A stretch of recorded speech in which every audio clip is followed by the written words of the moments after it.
Good evening, everyone. Sorry for not getting a late night video out to you guys last night because I recorded a whole 20-minute video and then I realized that the audio was off. So, yeah, that didn't happen. But, as a caveat, I have a good one for you today, folks. This is from the Financial Post. We're talking nuclear. Nuclear energy. Woo! It's back, baby!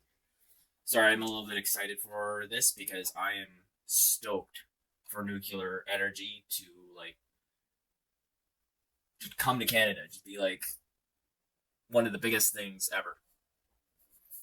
Anyways, I know nuclear reactors are already in Canada, but I'm just let me be excited for this. Anyways, from the Financial Post, stunning reversal. Nuclear energy has gone from pariah to savior, and Canada could reap the benefits.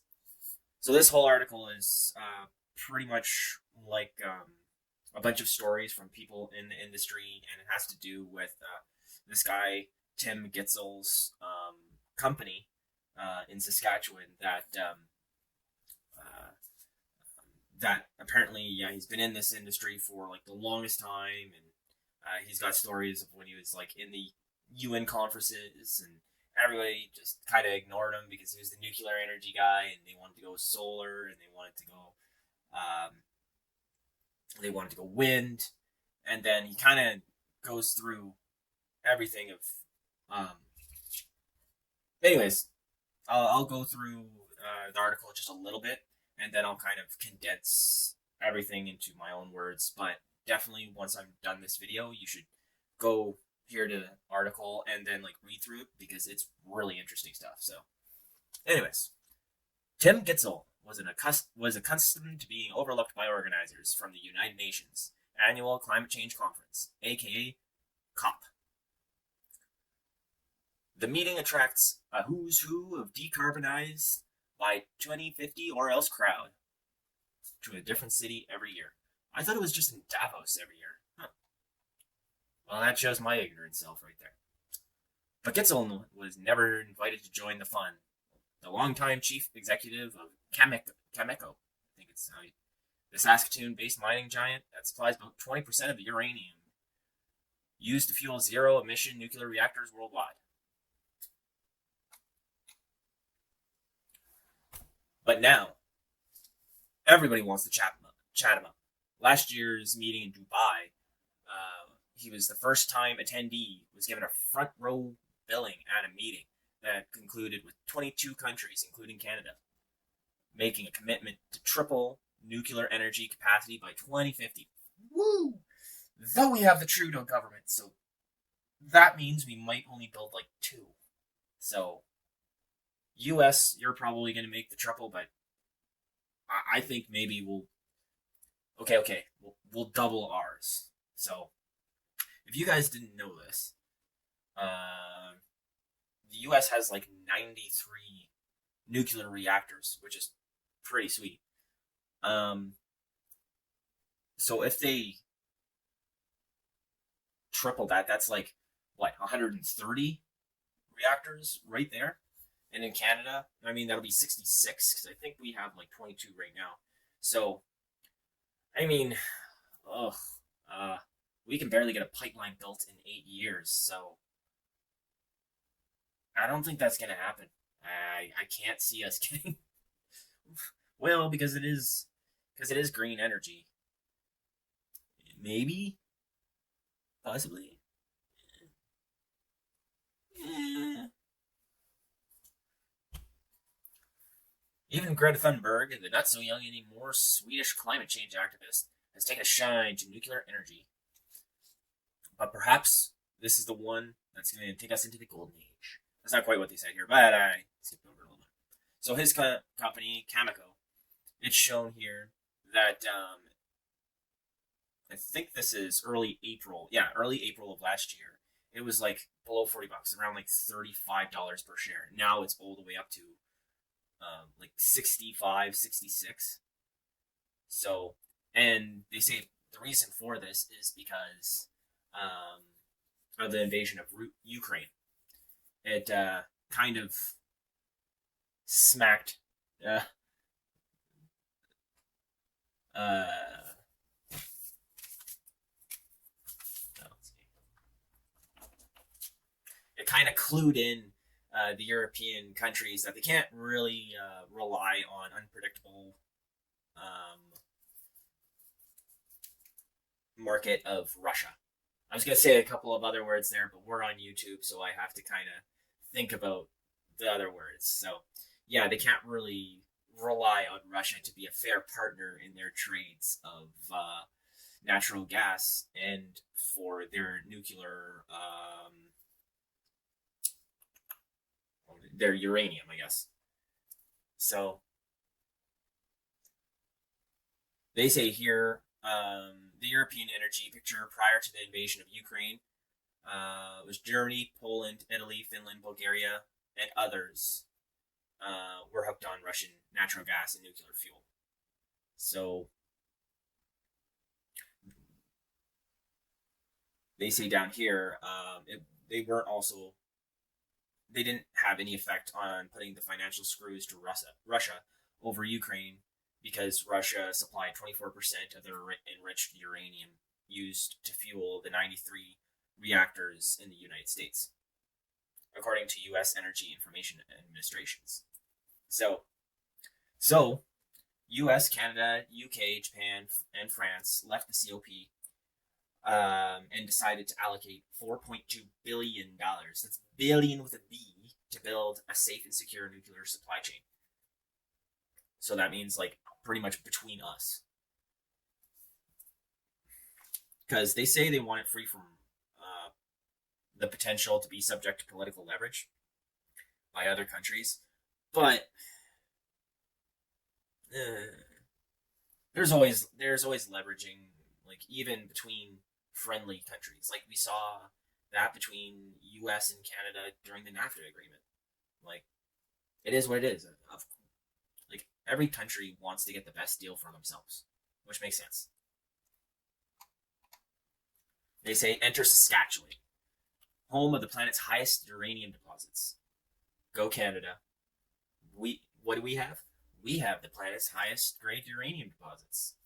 Boom. We just need to get it out of the ground. Yes. So what could be more safe and secure than a whack of uranium in the middle of nowhere in a country next door to a global superpower?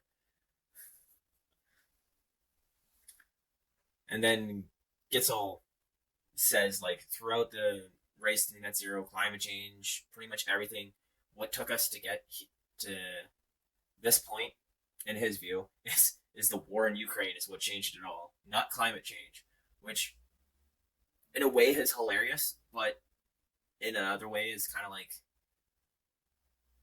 it makes sense because wars are pretty much what drive our technology forward the most. Like our biggest leaps in technology is like during war, which is crazy. Now they go through this caution ahead part. So there's another guy whose name is Schlissel. So this guy, he was a lawyer. He lived in like New York. His whole thing was he used to do a bunch of cases for nuclear power like plants and stuff like that. So he started to go through the financials of different or the economics of nuclear power, and so he kind of became expert witness per se of like of nuclear power. So he'd start testifying about how a lot of these plants are prudently built and prudently operated because state utility commissions are only allowed to prudently raise rates. So because he's in the United States, he uses states. But because states can only raise rates so much, they're not ran the best. Let's just say. So he said what he found digging through the financials is that nuclear power plants are notorious for incurring massive cost overruns during constructions, and usually us taxpayers wind up paying for that one. So, but uh, I want to say as a taxpayer, like if I'm going to overpay for something, I'd like it to be for nuclear energy, but that's just because I think it's one of the best sort of energies we could have. It the output of electricity that we get out of it is so much more than natural gas or coal could ever do, and it's a lot cleaner as well, as long as we do everything the right way and safely. That's the one caveat. As long as you do everything safely and the right way, it's way better. As long as nothing leaks, we are good.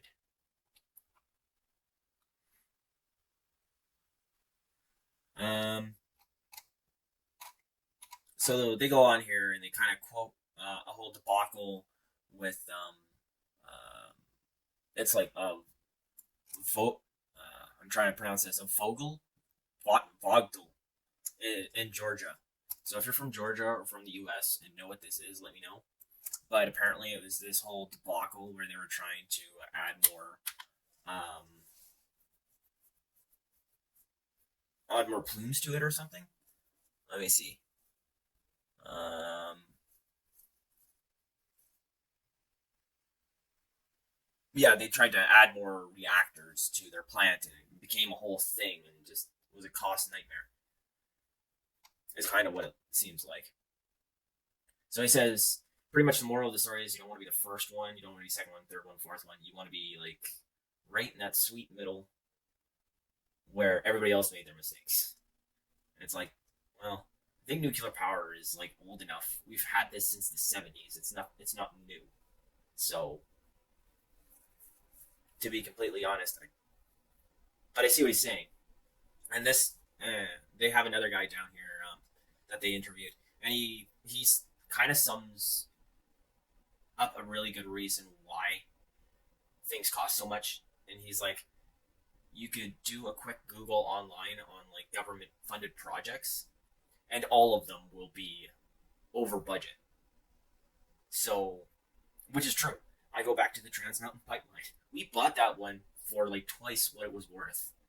I think more than twice, but I could be wrong. So, so pretty much since we bought it, we were over budget, and it was half built. So, so they allude to a power company that built a private power plant, and like they're doing a bunch of renovations on it right now, and they're like on budget. So apparently, it can be done. Here's what they say about that. Bruce Power LP, Canada's only wholly private sector owned nuclear generating station, provides about 50% of Ontario's electricity. Um, it has an incentive to keep a keen eye on the bottom line. So Bruce Power is now 8 years into a 13 billion multi-stage reactor life extension program, and the company has been hitting its deliverables ahead of schedule and on budget. So an on-budget nuclear program can be done. It's just like when it's done by the government, like anything, it's going to be overly expensive and over budget. And but that's normal, unfortunately.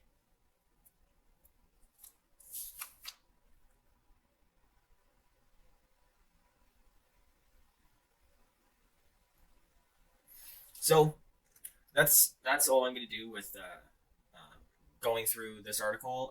Like I said, definitely go into the description and find the link to this article because like it's a good read. It's definitely quite fun, and I don't say that about reading enough. So, um, and about nuclear energy, like I said, I think it's the future.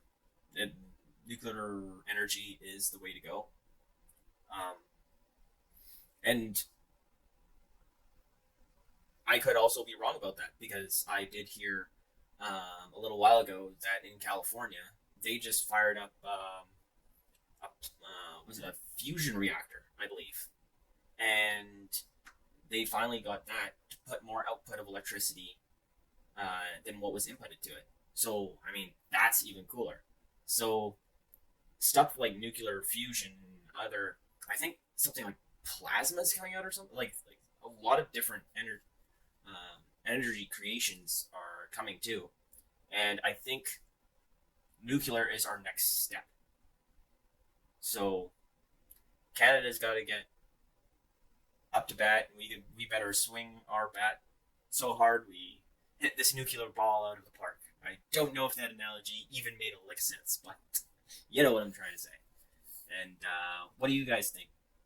Leave in the comments below. Do you think it's nuclear energy's a good thing? Do you think it's a bad thing? Do you think it's like? Do you think Canada's going to be the next Chernobyl capital of the world, or do you think it's going to make us the greenest economy that there is? So let me know, and good day, folks.